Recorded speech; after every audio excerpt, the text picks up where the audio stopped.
Hi friends, आज मोर इच्छा है टे देसी खिचुड़ी खावा तो सांगे सांगे गली गैस लगेली करे ततेई से घरे थी देसी गुआ घी पकेली तेजपत्र डालचीनी लवंग स्टार फूल गुजराती गोलमरिच दे छुंक कली से पानी देदेली पानी देला हल्दी लुण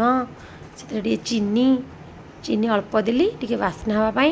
तो पानी फुटियापाई छाड़देली पानी फुटीगला अरुआ चाउल को धोईकी रखी से पकईदेली अरुआ चाउल को पकई सारापर टे एपट सेपट कर 5 मिनट फुटिया को छाड़देली 5 ରୁ 7 मिनट फुटी सारापर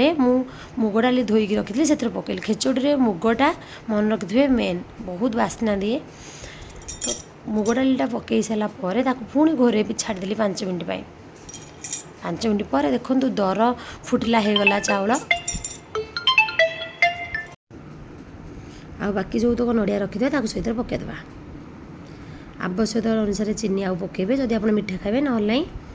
आउ टे गुजराती पकईदेवे बास्ना हाँ आउटे लास्ट आड़िकी आउटे घोरे देवे गला खिचुड़ी देखो बेसी करेनि कि जाओ जावा कि बेसी टाण ना मेंच मेंच होगला देखीदे होगला आम गोलमरिच टे गुंड करके पकईदेवा आउ जो तक बड़का नड़िया थिला सबू तक पकईदेवा सरसर जिते नड़िया लगे बढ़िया लगे खिचुड़ी तापर टे गुआ घी पकईदेवा आउ टे गुआ घी पकईदे टे घोरे देवा बास्नाटा रही गला यमी यमी खिचुड़ी देसी खिचुड़ी।